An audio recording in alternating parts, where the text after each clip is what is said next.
आज के इस अवसर पर हम सबको अपने वचनों से अनुग्रहित करने के लिए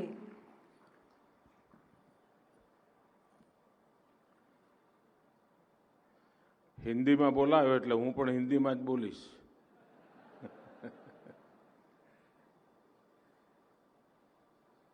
गुजरात के मुख्यमंत्री श्रीमान भूपेंद्र भाई पटेल, सी आर पाटिल, गुजरात सरकार के मंत्रीगण, पीएम आवास योजना के सभी लाभार्थी परिवार, अन्य सभी महानुभाव और गुजरात के मेरे प्यारे भाइयों और बहनों, आज गुजरात के मेरे जिन हजारों भाई बहनों को गृह प्रवेश हुआ है, उनके साथ ही मैं भूपेंद्र भाई और उनकी टीम को भी बहुत बधाई देता हूं। अभी मुझे गांव और शहरों से जुड़े हजारों करोड़ रुपए प्रोजेक्ट का शिलान्यास और लोकार्पण करने का अवसर मिला है। इसमें गरीबों के लिए घर है, पानी के प्रोजेक्ट्स हैं, शहरी विकास के लिए आवश्यक प्रोजेक्ट्स हैं, इंडस्ट्रियल डेवलपमेंट से जुड़े भी कुछ प्रोजेक्ट्स हैं। मैं सभी लाभार्थियों को, विशेष रूप से उन बहनों को जिन्हें आज अपना पक्का घर मिला है, मैं सबको फिर से एक बार बहुत बहुत बधाई देता हूं।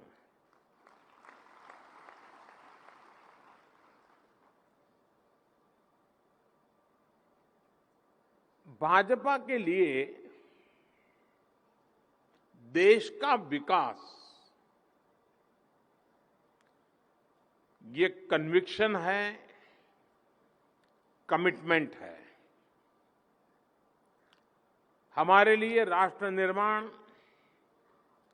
एक निरंतर चलने वाला महायज्ञ है। अभी गुजरात में फिर से बीजेपी सरकार बने कुछ ही महीने हुए हैं, लेकिन विकास ने जो रफ्तार पकड़ी है वो देखकर मुझे बहुत ही आनंद आ रहा है, सुखद अनुभूति हो रही है। हाल में ही गरीब कल्याण के लिए समर्पित गुजरात का 3 लाख करोड़ रुपए का बजट पेश किया गया था। वंचितों को वरीयता, ये वंचितों को वरीयता देते हुए अनेक निर्णय एक प्रकार से गुजरात ने नेतृत्व किया है।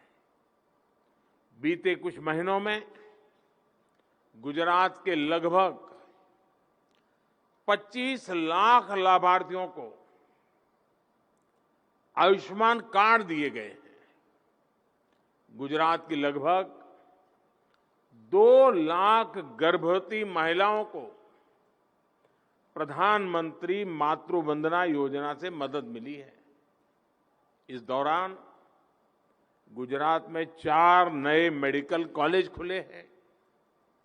नई सरकार बनने के बाद गुजरात में आधुनिक इंफ्रास्ट्रक्चर के लिए हजारों करोड़ रुपए के काम शुरू हुए।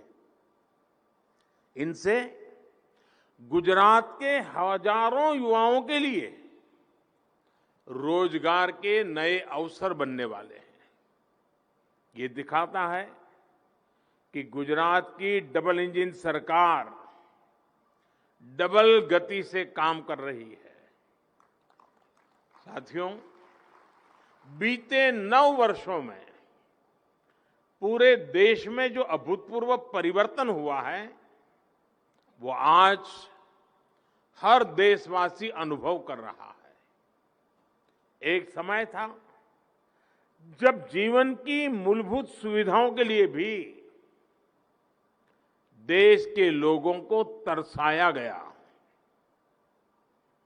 बरसों बरस के इंतजार के बाद लोगों ने इस अभाव को ही अपना भाग्य मान लिया था। બધા એમ જ માને કે હવે આપણા નસીબમાં છે, जिंदगी पूरी करो भाई, હવે છોકરાઓ મોટા થઈને કરવું હશે તો કરશે।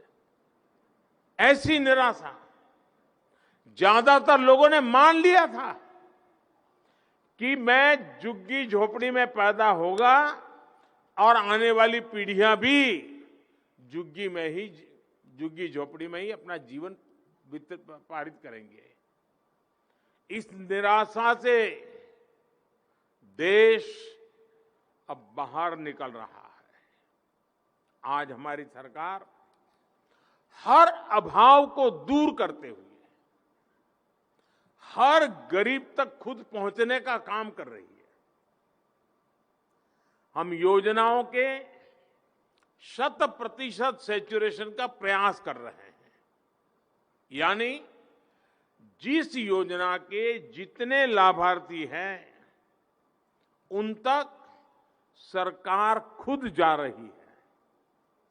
सरकार की इस अप्रोच ने बड़े पैमाने पर भ्रष्टाचार समाप्त किया है, भेदभाव समाप्त किया है। लाभार्थी तक पहुंचने के लिए हमारी सरकार न धर्म देखती है और न ही जाति देखती है। और जब आप किसी गांव में 50 लोगों को मिलना तय और 50 को मिल जाता है, किसी के पंथ का हो, किसी भी जाति का हो, उसकी पहचान न हो कुछ भी हो, लेकिन एक बार सबको मिलता है, मैं समझता हूं जहां कोई भेदभाव नहीं है वही तो सच्चा सेक्युलरिज्म है। जो लोग सोशल जस्टिस की बातें करते हैं, जब आप सबके सुख के लिए काम करते हैं, सबकी सुविधा के लिए काम करते हैं, सबके उसके हक पहुंचाने के लिए 100% काम करते हैं, तो मैं समझता हूं इससे बढ़कर के कोई सामाजिक न्याय नहीं होता है, इससे बढ़कर के कोई सोशल जस्टिस नहीं होता है जिस राह पर हम चल रहे हैं। और हम सब जानते हैं कि जब गरीब को अपने जीवन की मूल आवश्यकताओं की उसकी चिंता कम होती है तो उसका आत्मविश्वास बढ़ जाता है। थोड़ी देर पहले करीब 38,000 वैसे गरीब परिवारों को अपना पक्का घर मिला है। इनमें से भी करीब 32,000 घर बीते 125 दिनों के भीतर बनकर तैयार हुए हैं। इनमें से अनेक लाभार्थियों से अभी मुझे बातचीत करने का मौका मिला અને એમની વાતચીત સાંભળીને તમને લાગ્યું હશે કે મકાનના કારણે એમનો આત્મવિશ્વાસ કેટલો બધો હતો અને જ્યારે એક એક પરિવારનો આટલો બધો આત્મવિશ્વાસ પેદા થાય તો એ સમાજની કેવી મોટી શક્તિ બની જતી હોય છે। ગરીબના મનમાં જે આત્મવિશ્વાસ પકડે એને લાગે છે કે હા આ મારા હકનું છે અને આ સમાજ મારી સાથે છે, આ બહુ મોટી તાકાત બની જાય છે। साथियों, पुरानी नीतियों पर चलते हुए, फेल हो चुकी नीतियों पर चलते हुए न देश का भाग्य बदल सकता है और ना ही देश सफलता हो सकता है। पहले की सरकारें किस अप्रोच के साथ काम कर रही थी, आज हम किस सोच के साथ काम कर रहे हैं, ये समझना बहुत जरूरी है। गरीबों के लिए आवास देने की योजनाएं हमारे देश में लंबे समय से चल रही थी, लेकिन 10-12 साल पहले के आंकड़े कहते थे कि हमारे गांवों के लगभग 75% परिवार ऐसे थे जिनके घर में पक्का शौचालय नहीं था। गरीबों के घर की योजनाएं पहले चल रही थी, उनमें भी इस पर ध्यान नहीं दिया जाता था। घर सिर्फ सिर ढकने की छत नहीं होती है, जगह भर नहीं होती है। घर एक आस्था का स्थल होता है, जहां सपने आकार लेते हैं, जहां एक परिवार का वर्तमान और भविष्य तय होता है। इसलिए 2014 के बाद हमने गरीबों के घर को सिर्फ एक पक्की छत तक सीमित नहीं रखा, बल्कि हमने घर को गरीबी से लड़ाई का एक ठोस आधार बनाया, गरीब के सशक्तिकरण का, उसकी गरिमा का माध्यम बनाया। आज सरकार के बजाय लाभार्थी खुद तय करता है कि पीएम आवास योजना के तहत उसका घर कैसा बनेगा। ये दिल्ली से तय नहीं होता है, गांधीनगर से तय नहीं होता है, खुद तय करता है। सरकार सीधे उसके बैंक अकाउंट में पैसा जमा करती है। घर बन रहा है, ये प्रमाणित करने के लिए हम अलग अलग स्टेज पर घर की जियो टैगिंग करते हैं। आप भी जानते हैं कि पहले ऐसा नहीं था। लाभार्थी तक पहुंचने से पहले घर का पैसा भ्रष्टाचार की भेंट चढ़ जाता था। जो घर बनते थे वो रहने लायक नहीं होते थे। भाई और बहनों, प्रधानमंत्री आवास योजना के तहत बन रहे घर आज सिर्फ एक योजना तक सीमित नहीं है, ये कई योजनाओं का एक पैकेज है। इसमें स्वच्छ भारत अभियान के तहत बना शौचालय है, इसमें सौभाग्य योजना के तहत बिजली कनेक्शन मिलता है, इसमें उज्ज्वला योजना के तहत मुफ्त एलपीजी कनेक्शन गैस का मिलता है, इसमें जल जीवन अभियान के तहत नल से जल मिलता है। पहली ये सारी सुविधाएं पाने के लिए भी गरीब को सालों साल सरकारी दफ्तरों के चक्कर लगाने पड़ते थे, और आज गरीब को इन सभी सुविधाओं के साथ ही मुफ्त राशन और मुफ्त इलाज की सुविधा भी मिल रही है। आप कल्पना कर सकते हैं गरीब को कितना बड़ा सुरक्षा कवच मिला है। साथियों, पीएम आवास योजना गरीबों के साथ साथ महिला सशक्तिकरण को भी बहुत बड़ी ताकत दे रही है। पिछले 9 वर्षों में करीब करीब 4 करोड़ पक्के घर गरीब परिवारों को मिल चुके हैं। इन घरों में लगभग 70% घर महिला लाभार्थियों के नाम पर भी है। ये करोड़ों बहनें वो हैं जिनके नाम पर पहली बार कोई प्रॉपर्टी रजिस्टर हुई है। नहीं तो આપણે ત્યાં તો આપણા દેશમાં બધે ખબર છે, ગુજરાતમાં ખબર છે કે ઘર હોય તો પુરુષના નામે, ગાડી હોય પુરુષના નામે, ખેતર હોય પુરુષના નામે, સ્કૂટર હોય તો એ પુરુષના નામે, અને પતિના નામે હોય ને પતિ જો ન રહ્યા તો દીકરાના નામે થઈ જાય। માના નામે, મહિલાના નામે કાંઈ જ ના હોય। મોદી આ સ્થિતિ બદલી નાખી અને હવે માતાઓ બહેનોના નામે સરકારી યોજનાના જે લાભ હોય ને એમાં માતાનું નામ જોડવામાં આવે છે, કાં તો માતાને જ હક આપવામાં આવે છે। पीएम आवास योजना की मदद से बने हर घर की कीमत હવે કઈ 5-50 હજાર માં ઘર નથી બનતા, 1.5 લાખ, 1.25 લાખ સુધી ખર્ચો થાય છે। એનો અર્થ એ થયો કે આ જે બધા પ્રધાનમંત્રી આવાસ યોજનામાં રહેવા ગયા છે ને એમના ઘર લાખોની કિંમતના છે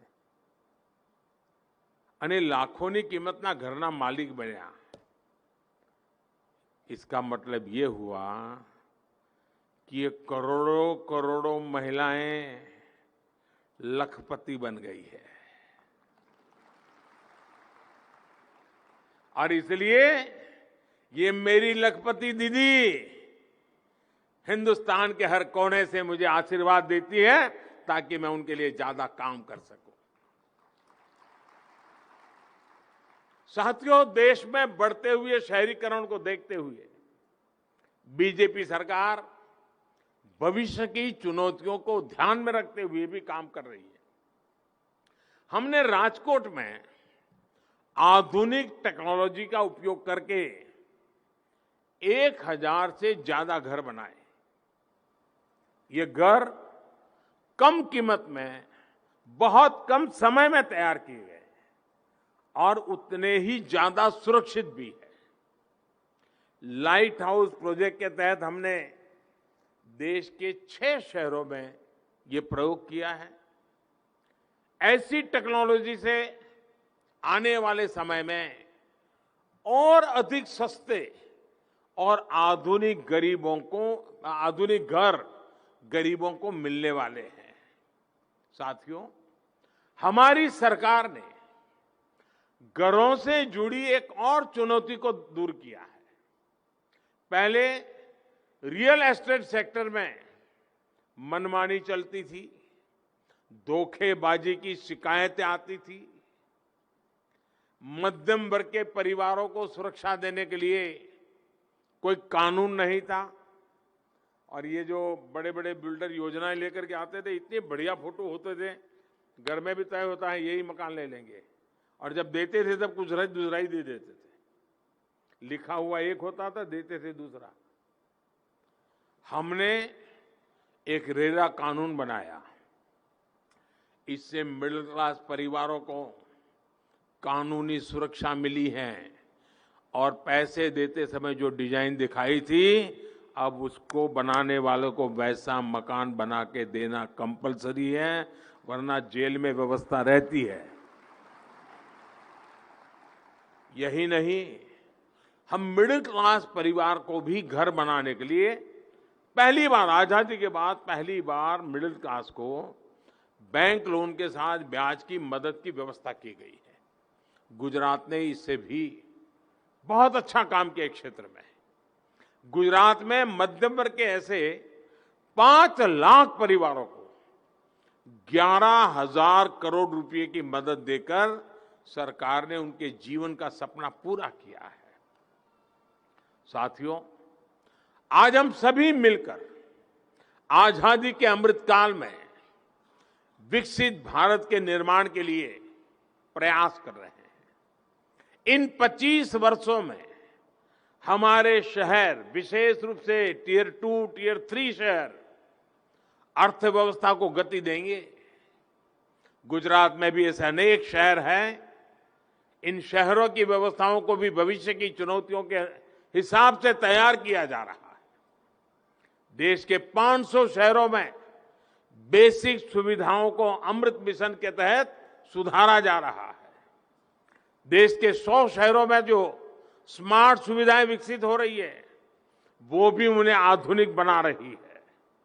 साथियों, आज हम अर्बन प्लानिंग में ईज ऑफ लिविंग और क्वालिटी ऑफ लाइफ दोनों पर समान जोर दे रहे हैं। हमारी कोशिश है कि लोगों को एक जगह से दूसरी जगह जाने में बहुत ज्यादा समय खर्च ना करना पड़े। आज देश में इसी सोच के साथ मेट्रो नेटवर्क का विस्तार किया जा रहा है। साल 2014 तक देश में 250 किलोमीटर से भी कम का मेट्रो नेटवर्क था, यानी 40 साल में 250 किलोमीटर मेट्रो रूट भी नहीं बना था, जबकि बीते 9 साल में 600 किलोमीटर नया मेट्रो रूट बना है। उन पर मेट्रो चलनी शुरू हो गई है। आज देश में 20 शहरों में मेट्रो चल रही है। आज आप देखिए, अहमदाबाद जैसे शहरों में मेट्रो के आने से पब्लिक ट्रांसपोर्ट कितना सुलभ हुआ है। जब शहरों के आसपास के क्षेत्र आधुनिक और तेज कनेक्टिविटी से जुड़ेंगे तो उससे मुख्य शहर पर दबाव कम हो जाएगा।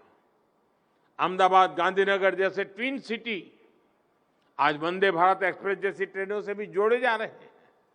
इसी प्रकार गुजरात के अनेक शहरों में इलेक्ट्रिक बसें भी तेजी से बढ़ाई जा रही हैं। साथियों, गरीब हो या मिडिल क्लास, हमारे शहरों में क्वालिटी ऑफ लाइफ तभी संभव है जब हम उसे साफ सुथरा वातावरण मिले, शुद्ध हवा मिले। इसके लिए देश में मिशन मोड पर काम चल रहा है। हमारे देश में हर दिन हजारों टन म्युनिसिपल वेस्ट पैदा होता है। पहले इसे लेकर भी देश में कोई गंभीरता नहीं थी। बीते वर्षों में हमने वेस्ट मैनेजमेंट पर बहुत बल दिया। 2014 में जहां देश में केवल 14-15% वेस्ट प्रोसेसिंग होती थी, वहीं आज 75% वेस्ट प्रोसेस हो रहा है। अगर ये पहले ही हो गया होता तो हमारे शहरों में आज कूड़े के पहाड़ ना खड़े हुए होते। अब केंद्र सरकार ऐसे कूड़े के पहाड़ों को समाप्त करने के लिए भी मिशन मोड पर काम कर रही है। साथियों, गुजरात ने देश को वाटर मैनेजमेंट और वाटर सप्लाई ग्रिड का बहुत बेहतरीन मॉडल दिया है।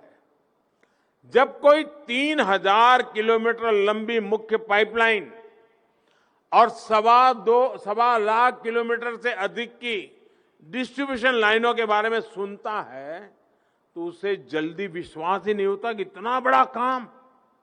लेकिन ये भगीरथ काम गुजरात के लोगों ने करके दिखाया है। इससे करीब 15,000 गांवों और 250 शहरी क्षेत्रों तक पीने का शुद्ध पानी पहुंचा है। ऐसी सुविधाओं से भी गुजरात में गरीब हो या मध्यम वर्ग, सभी का जीवन आसान हो रहा है।